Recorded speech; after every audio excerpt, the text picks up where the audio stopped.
Hello everyone, Jai Mahakal. Hope you all are in the best of your health. So अभी तक हमने simple past tense के बारे में देखा है, जो हम स्टडी कर चुके हैं उसका मेन कॉन्सेप्ट क्या था। अब हम आगे की जो एक्सरसाइज है जो सिंपल पास्ट टेंस या पास्ट इंडेफिनिट टेंस पर बेस्ड है उसके साथ कंटिन्यू करेंगे। So let start with it. This exercise is based on the translation of English to English. English to English translation पर ये based है, जिसमें हमें केवल tense को change करना है। तो accordingly सबसे पहले हमारे जो 4 sentences जो आते हैं that is affirmative, negative, interrogative and interrogative negative. सबसे पहला जो आता है हमारा दैट इज़ अफर्मेटिव सेंटेंस, जो कि पॉजिटिव सेंटेंस होता है, जैसे हिंदी में हम सकारात्मक वाक्य कहते हैं। तो पहला था जो हमने फर्स्ट सेंटेंस पढ़ा था, that was he write a letter to his friend. ठीक है, इसमें हमें राइट का जो टेंस है वो चेंज करना है कि जो वर्ब है ये कौन से उसमें होगा, सिंपल प्रेजेंट टेंस होगा, क्या होगा। अभी हम we are studying about the simple past tense.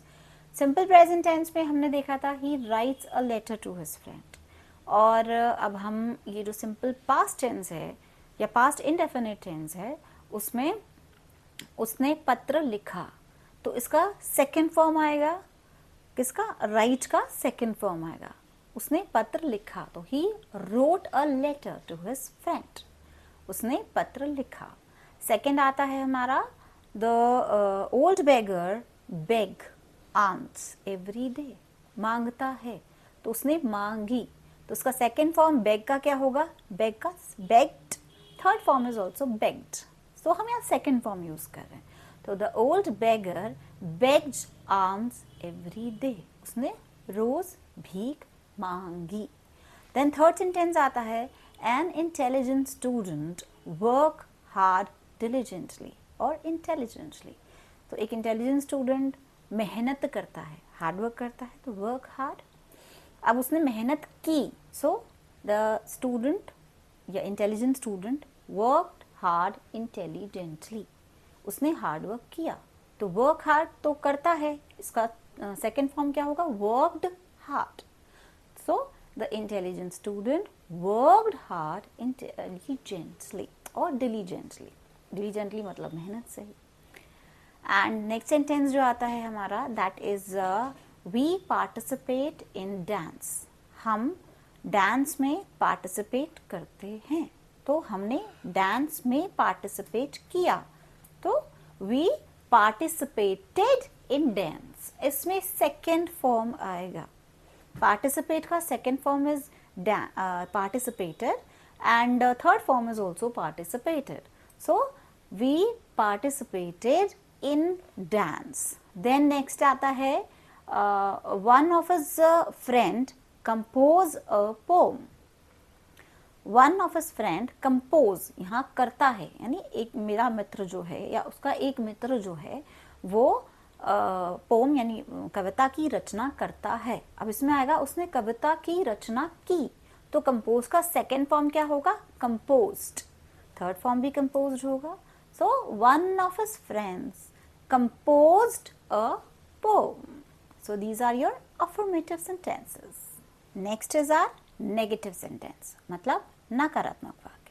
नकारात्मक वाक्य जो सिंपल प्रेजेंट टेंस में था उसमें तो ये था कि मैं क्रिकेट खेलता हूँ, मैं क्रिकेट नहीं खेलता हूँ, तो I do not play cricket, और ही और she does not play cricket. तो अब यहाँ पर जो प्रेजेंट टेंस था उसमें डू और डज का यूज था।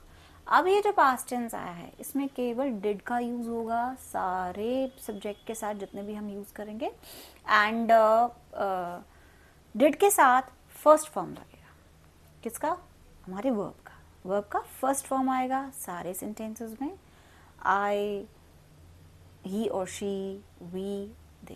तो लाइक हमारे जो नेगेटिव सेंटेंसेस हैं, सबसे पहला सेंटेंस आता है आई कंपोज अ पोम, मैंने मतलब पोएम को कंपोज किया, कविता की रचना की। मैंने कविता की रचना नहीं की, आई did not compose a pome. Compose is first form और फर्स्ट फॉर्म ही रहेगी, सो आई डिड नॉट, नहीं है तो नॉट है, और फर्स्ट डिड है तो डिड के साथ हमेशा फर्स्ट फॉर्म लगती है. I did not compose a poem. Second sentence आता है हमारा, I compose a song.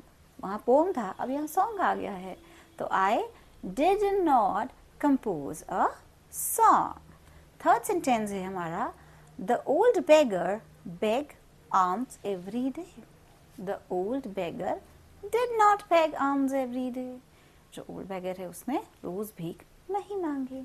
Then next sentence हमारा जो आता है that is they work hard. They did not work hard.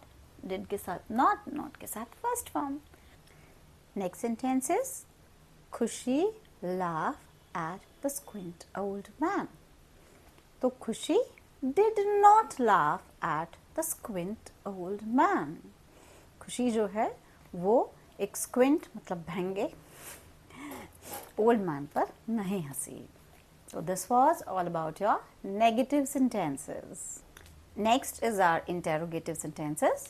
Interrogative is प्रश्नवाचक, and ये जो interrogative sentences हैं वो हमारे simple past tense को लेकर होंगे. तो क्या मेरी माता चाय बनाती है?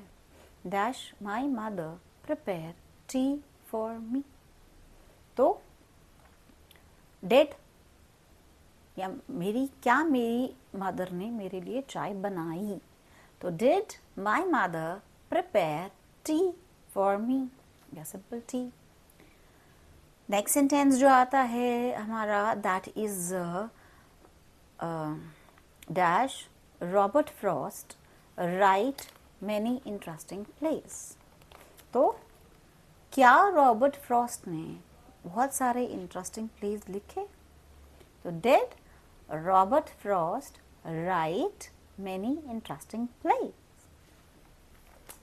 सो नेक्स्ट सेंटेंस जो आता है हमारा that is dash Ranveer Singh fascinates the younger generation. So did Ranveer Singh fascinate the younger generation. क्या रणबीर सिंह ने यंगर जनरेशन को fascinate मतलब मंत्रमुग्ध किया? नेक्स्ट सेंटेंस जो आता है हमारा that is dash Harbhajan Singh make a hattrick. तो क्या हरभजन सिंह ने हैट्रिक बनाई? तो did Harbhajan Singh make a hattrick. Next sentence आता है हमारा dash I go to Mumbai. तो did I go to Mumbai आपका क्वेश्चन के फॉर्मेट में लगना चाहिए. तो this was all about your interrogative negative. Next is are interrogative negative sentences. Interrogative negative का मतलब होता है प्रश्नवाचक नकारात्मक. फाइन. तो इसमें भी वही रहेगा, डिड के साथ जो है वर्ब की फर्स्ट फॉर्म आएगी एंड नॉट का यूज होगा. तो लाइक फर्स्ट सेंटेंस है हमारा I not dash I not compose a poem. तो did I not compose a poem. Next is dash he not sing a song. So did he not sing a song. सिर्फ did आएगा और verb की form जो है वो same ही रहेगी. Next is your sentence that is dash the old beggar not beg alms. So did the old beggar not beg alms? Did आ गया ना, पहले सेट हो गया. So did the old beggar not beg alms? Next sentence is dash I not work hard. So did I not work hard? क्या मैंने hard work नहीं किया? Next sentence dash Reva not laugh at the squint old man. So did Reva not laugh at the squint old man? क्या रेवा एक भंगे बूढ़े व्यक्ति पर या भिखारी पर नहीं हंसी? So this was all about your interrogative negative. So here the exercise completes for the simple past tense or the past indefinite.